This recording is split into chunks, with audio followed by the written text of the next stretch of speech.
Les fêtes de fin d'année sont issues d'une tradition religieuse. Et c'est pourquoi, après cet épisode, vous allez certainement poser un cierge à l'église tous les jours pour ne jamais croiser un seul de ces tracteurs sur la route au volant de votre voiture.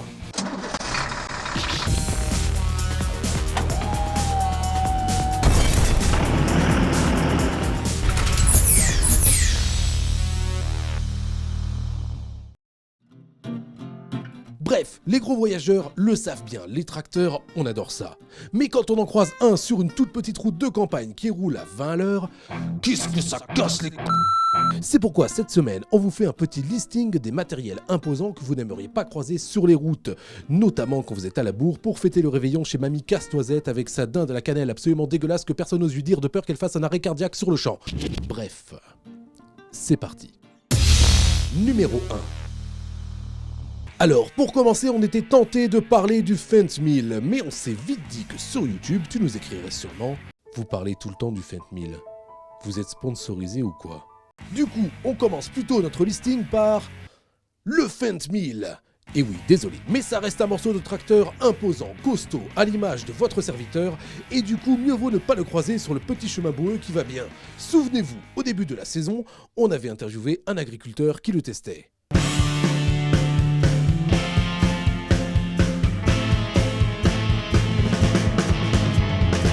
Bonjour Mathieu Cocagne. Bonjour. Alors vous êtes agriculteur en Seine-Maritime, vous exploitez plus de 500 hectares, vous aviez un T8 New Holland, vous en avez changé, vous avez pris un Fendt 939 il y a un an et là vous avez le tout nouveau 1050. Pourquoi ? Ouais, pour essayer, pour voir un petit peu au niveau puissance et au niveau débit de chantier ce qu'on peut gagner par rapport au 939. Parce qu'il y a certains endroits, on est un petit peu court en puissance et en avancement pour que l'outil travaille correctement. Et vous avez quelques parcelles quand même qui sont bien en pente. Oui, on a des parcelles jusqu'à 25% de pente. Le tracteur est bien occupé. Il y a des endroits où on est bloqué à 6-7 km/h avec le 939. Alors là, vous avez un outil 7 mètres de large. Vous testez ce 1050. Concrètement et objectivement, qu'est-ce que vous en pensez ? Ouais, on a un gain au niveau vitesse d'avancement de 1 km/h, 1 km/h et demi par rapport au 939. Bon, après, je ne sais pas si le surcoût financier par rapport au 939 valorise cet investissement supplémentaire au niveau débit de chantier. Sur quoi et comment vous allez encore le tester ? Vous aimeriez le mettre à l'épreuve comment ? Ouais, nous, son gros travail, c'est surtout le déchômage, donc avec le Terrano. Nous, le 939, il fait 90% de son travail sur le Terrano. Mathieu, merci beaucoup. De rien.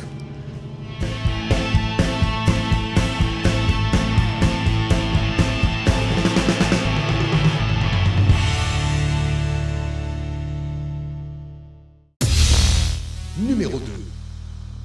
Le numéro 2 nous vient de Russie, et vous savez que là-bas, on ne fait pas les choses qu'à moitié, alors quand ils décident de construire un gros tracteur, il en ressort un tank, ma gueule. Ouais, je crois que celui-là, même un anorexique en VTT, arriverait pas à le doubler sur une route de campagne sans se ramasser méchamment dans le fossé. Je vous présente le Kirovets qu'on avait trouvé dans les Vosges. Image.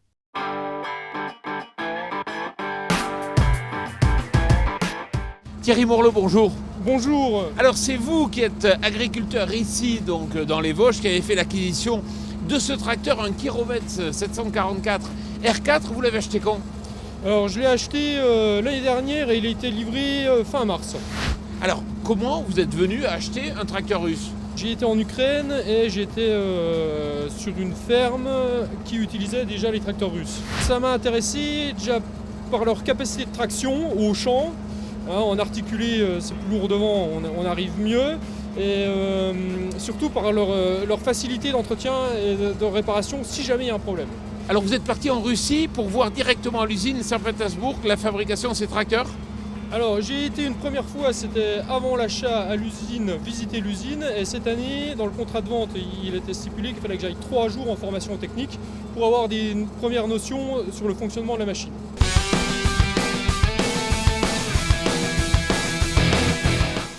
Quelle est la puissance de ce tracteur et puis vous l'utilisez pour quel type de travaux ? Alors le tracteur il fait 420 chevaux et on l'utilise principalement pour le déchômage, les préparations de culture, train de herse, rouleau et semis.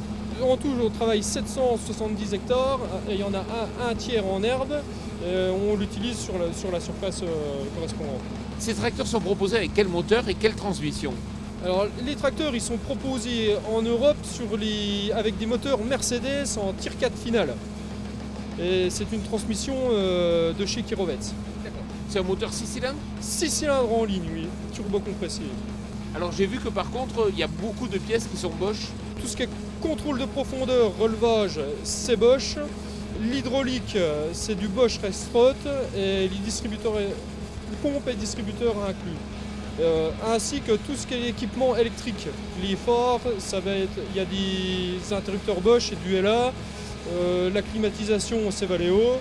On retrouve tous les composants standards des grands constructeurs. Mais le grand intérêt de ce tracteur, c'est quand même son prix, parce que ça coûte beaucoup moins cher que les autres marques actuelles. Et c'est vrai qu'on est en période de crise.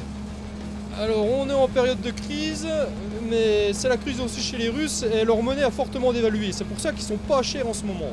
Alors j'ai vu que ce tracteur en Russie coûte 70 000 euros. Pour les modèles de petite gamme, donc le châssis est un peu plus court, il est proposé dans les 70-75 000 euros, mais c'est un moteur russe qu'on ne peut pas avoir ici en France. Et si on va voir la version adaptée à la France et puis homologuée? La fourchette de prix sera dans les 120 à 145 000 euros, toute option, 428 chevaux, train de jumelage inclus, mais vous n'aurez pas les chenilles, le train de chenilles, parce que Kirovets vient de sortir un tracteur entièrement chenillé. Avec 4 chenilles à 2 galets, il faut compter combien? 90 000 de plus? L'ordre de prix est dans les 90 000 euros de plus, ce que j'ai entendu dire.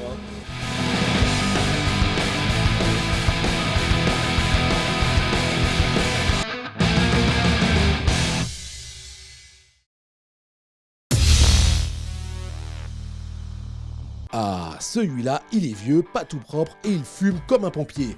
Non, je ne parle pas de Doc Gynéco, mais de cet automoteur Porsche qui nous a scotché lors de notre dernier voyage en Bretagne. Un mastodonte que vous avez été nombreux à apprécier tant qu'il reste derrière votre écran et pas devant votre tableau de bord. Enjoy!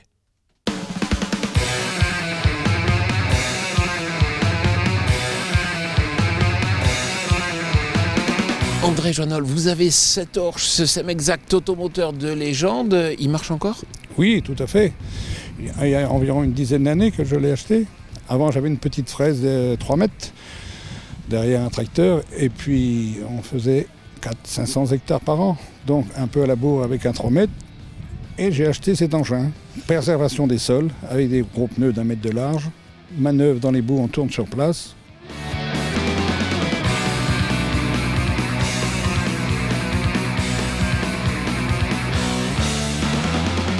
C'est vrai que le concept était très innovant à l'époque. On le jetait la terre en l'air, on logeait dessous les semences, mais on a reproché à cet engin de consommer beaucoup trop d'énergie. Qu'est-ce que vous en pensez? Ça consomme un petit peu, je peux vous dire. Derrière sur fan de maïs, on va consommer 15 litres de gasoil à l'heure, mais avec une qualité de semis exceptionnelle. Un semoir à disque, par exemple, pour moi, c'est mon avis à moi, ne va pas réussir ces choses-là. On va mettre de la graine dans la paille, là non. Même en conditions légèrement humides, on est très bien. Et aujourd'hui, vous l'utilisez pour quoi?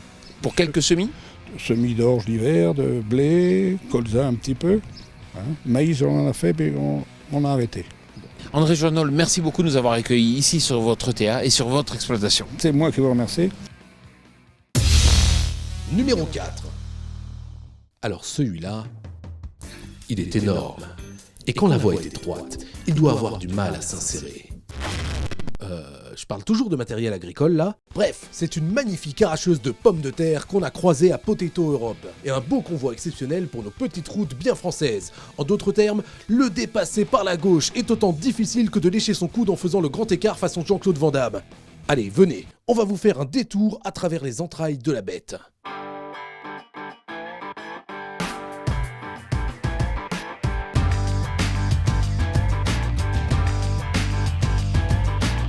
Alcide Boutry, bonjour. Oui, bonjour. Alors, vous êtes sur le service technique en fait pour la pomme de terre, vous êtes spécialisé là-dedans. Les conditions sont plutôt bonnes. Oui, relativement bonne. Effectivement, il faut irriguer pour pouvoir arracher dans de bonnes conditions. Mais ici, sur Potato Europe, effectivement, on arrive à arracher dans de bonnes conditions. Alors, nous sommes sur la Caleur 2. Dites-moi un peu les points forts de cette machine. Donc, ce qui va nous différencier particulièrement de la concurrence, c'est qu'on va avoir une machine qui est à entraînement totalement hydraulique. C'est-à-dire que notre prise de force va entraîner un groupe de pompes et les pompes entraîneront des moteurs hydrauliques qui entraîneront les différents organes de la machine en fait. Alors c'est vrai qu'on constate que le silence est particulièrement impressionnant. Oui, c'est l'avantage d'avoir une machine entraînement hydraulique. Ça nous permet d'avoir un régime de prise de force relativement bas. À partir de 650 tours minute, notre machine peut tourner à 100% de sa capacité. Et ensuite, le fait d'avoir des moteurs hydrauliques, ça permet de diminuer tout ce qui est arbre et axe de transmission qui traverse la machine. Du coup, ça nous diminue au niveau de l'entretien et ça permet d'avoir une cinématique de machine plus simple et plus aérée.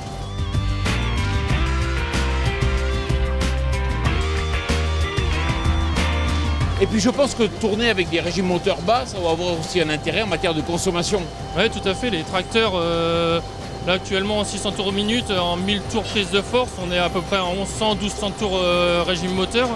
Avec des tracteurs qui ont des puissances relativement élevées, des couples suffisamment importants, ça pose aucun souci. Et du coup, on peut effectivement réduire les consommations de tracteurs. C'est une machine qui est polyvalente, qui s'adapte à toutes les conditions. Oui, tout à fait. On a des machines qui tournent actuellement en Eure-et-Loire, où est-ce que c'est un gros secteur de production, consommation style Agatha, mais aussi chère ferme. Et donc, chez nos entrepreneurs, tournent de ferme en ferme, et effectivement, arrachent différentes variétés de pommes de terre. Est-ce que vous pouvez nous donner quelques chiffres clés, par exemple la puissance nécessaire? Donc pour notre 2 rangs, on conseille de travailler avec un tracteur d'une puissance de 180 chevaux. C'est la puissance idéale effectivement pour tracter notre machine. Là, un rang, on va plutôt se situer autour de 80 à 100 chevaux. D'accord. Elle est disponible dès à présent? Tout à fait. Cette année, l'usine a construit 50 machines. L'année dernière, on avait une presse-série de 15 machines. Et donc les 50 machines ont été commercialisées et vendues à travers l'Europe. Alcide Boutry, merci beaucoup. Mais de rien, je vous en prie.